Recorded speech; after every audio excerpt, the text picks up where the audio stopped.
पहुंचाना है, इसका मेन उद्देश्य है कि हर घर घर तक जन स्वराज पहुंचे। और माननीय नीतीश जी ने, आप लोग मीडिया के बंधुओं से आग्रह है कि आप लोग भी उनसे पूछें, क्या पूछें कि अभी उन्होंने 23 अप्रैल को 24 में एक घोषणा किया था 23 में कि 94 लाख जो अंतिम पायदान पर लोग हैं उनको 2-2 लाख रुपया हम देंगे, जो अपना व्यापार को और अपने काम को सुचारू रूप से कर सके। तो ये कहीं जुमला तो नहीं था, आज तक उन्होंने 1 साल बीत गया लेकिन 1 रुपया किन्हीं को नहीं दिया, 2-2 लाख का उन्होंने घोषणा किया था। तो ये बात है। इसके लिए 3 डिसमिल जमीन उन्होंने बोला था, जिस गरीब परिवार को जमीन नहीं होगा हम उनको 3 डिसमिल जमीन देंगे। यदि बिहार सरकार की जमीन नहीं होगा तो खरीद के देंगे। लेकिन अभी तक सरकारी आंकड़ा के मुताबिक 3,64,000 आदमी को मिलना था, जिसमें 2,64,000 आदमी को पर्चा मिला, 1,20,000 आदमी को पर्चा तो मिला लेकिन जमीन नहीं मिला। ये बात है। दूसरी बात कि आज जिस तरह की माली स्थिति हमारे बिहार की बनी हुई है, भारतीय जनता पार्टी इतनी बड़ी पार्टी है, वो 42 सीट की नीतीश कुमार के आके गोद में बैठी हुई है। तो आज अगर हमारे नीतीश जी चाहते कि बिहार में विकास हो तो बिहार के बदौलत आज केंद्र की सरकार चल रही है। तो केंद्र में जो चाहते नीतीश जी हमारे मुखिया वो मिलता, लेकिन उन्होंने कहा कि सिर्फ हमें कुर्सी दे दो, बाकी आपको जो करना है कीजिए।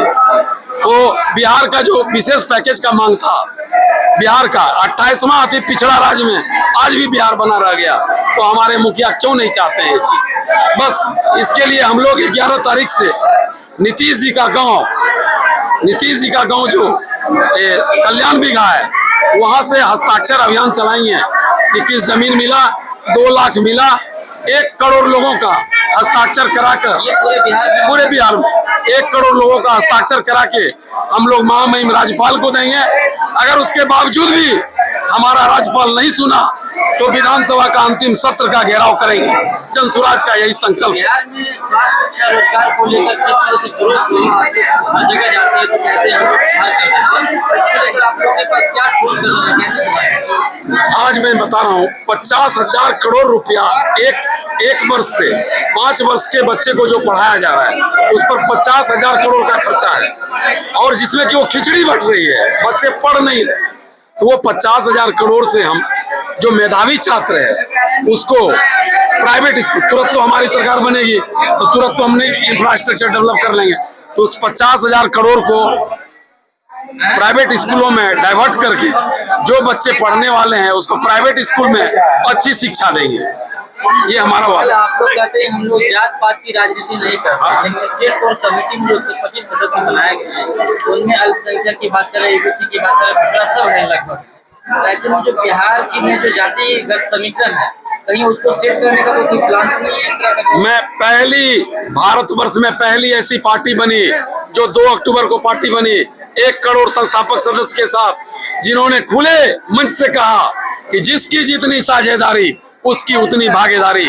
कोई पार्टी, राजद हो, बीजेपी हो, जदयू हो या किसी कांग्रेस हो, आज हमारे मुसलमान भाइयों को कहाँ चैलेंज करके बोला कि 40 सीट देंगे, आपकी भागीदारी 40 है तो आपको 40 देंगे। लेकिन पहली पार्टी है कि आपने कहा कि 40 सीट हम मुसलमानों को देंगे। अंतिम सवाल, जन स्वराज पार्टी के ऊपर आरोप लगती है कि मुसलमानों की राजनीति कर रहे हैं, मुसलमान को रिझा रहे हैं, वोट कटवा रहे हैं। मैं तो अभी नीतीश जी से कहना चाहता हूँ, उन्होंने जाति जनगणना कराया, जाति जनगणना कराने से लगभग मीडिया के साथियों को मालूम होगा कि 1.5 वर्ष पूरे हो गए। 1.5 वर्ष में वो जाति जो अंतिम पायदान पर है उनके लिए उन्होंने क्या क्या काम किया, एक भी काम आप गिना दीजिए। कि जाति जनगणना करने का मतलब ये था ना, जो बिल्कुल अंतिम पायदान पर है हम उनको मदद करेंगे। 94 लाख लोगों को आपने क्या किया? पूरे बिहार में मात्र 23 लाख लोगों को सरकारी नौकरी है। जब तक आप फैक्ट्री नहीं लगाएंगे तब तक कैसे होगा? आज यहाँ से मक्का गुजरात जा रहा है, मक्का पंजाब जा रहा है, भारत के अन्य प्रांत में जा रहा है, क्या उससे आधारित उद्योग यहाँ नहीं लग सकती है? हमारी चीनी मिलें आज बिक गई, नीलाम हो गई। मोदी जी ने कहा था ये मिठास, ये बनमनखी के चीनी मिलों का चाय पीऊंगा, आज कहाँ गया उनका मिठास? तो ये सब जुमला है। उन्होंने कहा था 15-15 लाख रुपए हर घर को मिलेगा, कहाँ गया 15 लाख? तो ये जुमलेबाज हैं। आज परिचय से रखा क्या? अमरनाथ उपाध्याय, मैं आज विधानसभा पर्यवेक्षक के नाते आपके बीच मौजूद हूँ। ऐसे में कार्यालय प्रभारी हूँ जनसुराज का, अमरनाथ उपाध्याय। बताएं डॉक्टर साहब, प्रखंड संवाद कार्यक्रम क्या है?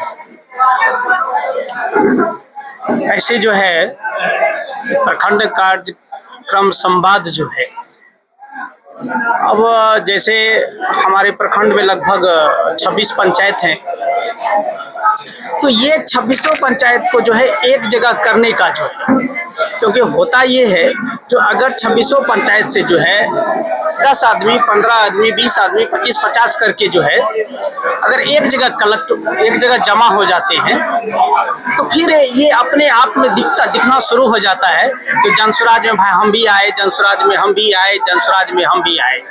तो ये एक अपनापन शुरू हो जाता है और उसके बाद उनको दिखना शुरू हो जाता है तो नहीं भाई जनसुराज में हम अकेले नहीं हैं, जनसुराज में लगभग सब आ गए हैं। तो उससे अपने आप में मनोबल बढ़ता है और अंदर से एक इच्छा शक्ति होती है तो नहीं भाई इस बार जनसुराज की सरकार बनानी है, इसलिए हम लोग ये प्रखंड जनसंवाद कार्यक्रम करने पूरा बिहार चल रहा है। सर, गंगा प्रखंड में अभी समय आपकी क्या तैयारी चल रही है? विधानसभा भी करीब है, क्या लगता है सर, आपकी तैयारी किस तरीके से रहेगी? ये तैयारी जो है जनता के बीच जा रहा है, फैसला तो उनके हाथ में है और मैं शुरू से डॉक्टर भी हूँ और शुरू से जनता के बीच में हूँ। अभी भी मेरा कार्यक्रम चलते रहता है तो जनता के बीच में चलते रहता हूँ और फैसला तो उनके हाथ में है ना, वो तो मेरे हाथ में नहीं है, वो तो सारा उनके हाथ में है और उनकी जो इच्छा होगी वो स्वीकार होगा। लेकिन जहाँ तक मतलब जब मैं क्षेत्र में चल रहा हूँ तो इस बार दिख रहा है जो जनता परिवर्तन मूड में है और वो जनसुराज की ओर चल चुकी है और इस बार जनसुराज की सरकार बनी। सवाल है, पार्टी में इस्तीफा देने वाली क्या पॉलिसी है? वो अगर काम नहीं करते हैं जी वो जैसे होता है जो 2.5 साल जो है आपको जो है जब बीत जाएगा, उस 2.5 साल के बीच में अगर जनता कंप्लेन करती है आपके बारे में तो वो एवरेज कंप्लेन अगर होगा तो आपको इस्तीफा पद से देना होगा। ये जनसुराज का विचारधारा नहीं, ये लिखित कानून है। ये कोई अन्य पार्टी में भी है? ये एक अन्य पार्टी में मुझे तो नहीं पता है।